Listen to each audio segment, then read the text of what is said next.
Ah là là, voici notre troisième question importante en motivation quand on veut être l'humoriste de son quotidien. Il s'agit des moins. Eh oui, c'est pour ça que j'ai mis un pull rose pour faire passer un petit peu cette question qui est plus difficile. Ben oui, les moins, on n'aime pas toujours eh bien, regarder nos défauts, les choses à changer chez nous. Notre ego aime pas trop ça, hein, soyons clairs. Mais quelle avancée!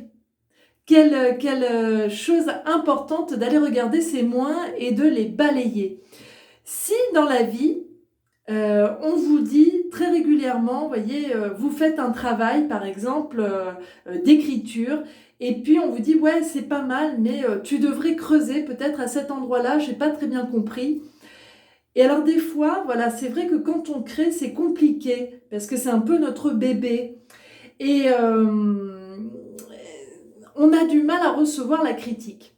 Alors, comment faut-il agir dans ces cas-là?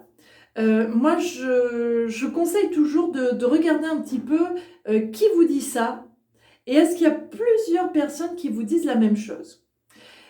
Si c'est une personne qui vous fait une critique et quand vous lui posez la question, elle ne sait pas trop répondre ou alors elle est évasive ou faites attention, peut-être que c'est une critique, une petite pique de jalousie mal placée, donc attention.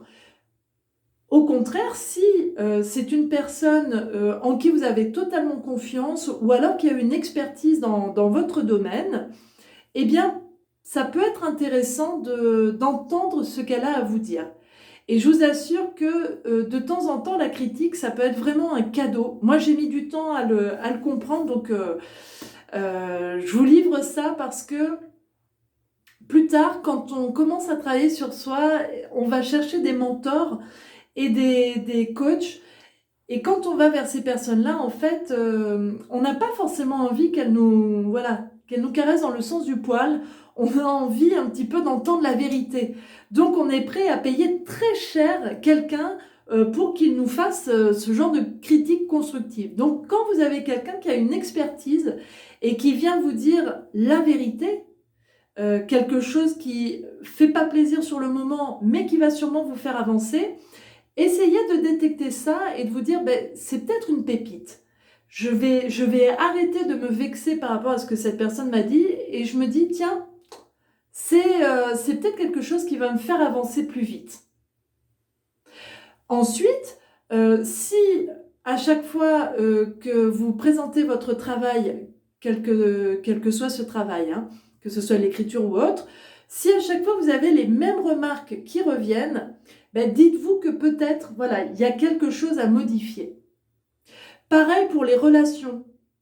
Si vous avez des difficultés avec vos relations, bien peut-être que c'est le moment de se remettre en question, même si c'est pas toujours simple. Euh, si vous avez, comment dire, aussi un manque de confiance en vous.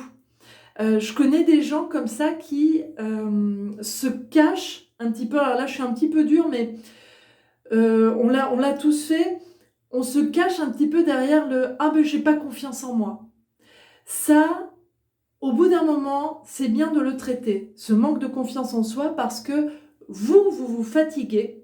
C'est très fatigant d'être dans la plainte ou d'être dans la victimisation. Mais alors, les gens en face de vous, ça les fatigue encore plus. Et au bout d'un moment, il peut y avoir un phénomène de solitude autour de vous, parce que bien souvent, à l'extérieur, vous avez tout pour réussir, voilà, vous pouvez avoir vraiment tout ce qui comporte le no problemo, et d'un coup, si vous dites sans arrêt, ouais, mais j'ai pas confiance en moi, j'ai pas confiance en moi, là, il va falloir que vous preniez vos responsabilités et que vous travailliez là-dessus.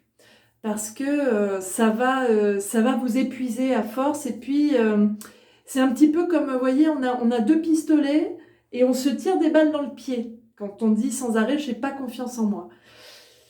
Voilà, il faut faire quelque chose pour sortir de ça. Et vous inquiétez pas, il y a plein de méthodes, mais c'est bon de prendre ses responsabilités à 200% et de sortir de ce manque de confiance en soi. Votre envie de réussir aussi, vous en êtes où par rapport à ça? C'est-à-dire que de temps en temps, on peut avoir soit beaucoup d'ambition, soit trop peu, et du coup, pour la motivation, c'est pas forcément bon. Et puis, on l'a vu avec votre enjeu, c'est très bien de vouloir réussir, mais pourquoi voulez-vous réussir? Souvenez-vous, si vous voulez voir la première question sur l'enjeu, c'est bien, on l'a vu, d'avoir un pourquoi. Parce que juste vouloir réussir, ça va peut-être pas vous mener à grand-chose. Et puis, c'est bien d'interroger cette envie de réussir. Parce que si ça n'arrive pas tout de suite, ça va peut-être vous fatiguer et vous faire arrêter en chemin. Voilà, eh bien, écoutez, aujourd'hui, c'était les moins, mais je vous assure qu'en travaillant sur vos moins, vous allez aller vers du plus et beaucoup plus vite que vous ne le pensiez. Ensuite, je voulais ajouter quelque chose, c'est que même si votre ego a du mal avec cette histoire de travailler sur vos défauts, vous allez être gagnant au bout du compte. Et puis, dites-vous que ce sont des parts de vous qui sont avec ces défauts. C'est pas votre être profond, c'est votre personnalité qui s'est construite par rapport à peut-être des blessures, par rapport voilà, à des schémas passés. Donc, ne le prenez pas mal, ne le prenez pas contre vous. On peut changer à n'importe quel âge et à n'importe quel moment de sa vie si on le décide. D'où la responsabilité dont je parlais dans la confiance en soi. Voilà, j'espère que cette vidéo vous a plu. Elle a été un petit peu longue, mais je trouve que c'est important parce que franchement, quand on commence à travailler sur soi, travailler sur ses défauts, je vous assure que des fois ça fait peur. Ce sera le titre d'une autre vidéo à venir, mais ça vaut la peine. Likez cette vidéo si elle vous a plu, n'hésitez pas à la partager autour de vous et puis abonnez-vous à ma page. Il y a plein de pépites qui arrivent. Je vous fais des gros bisous, je vous dis à très vite.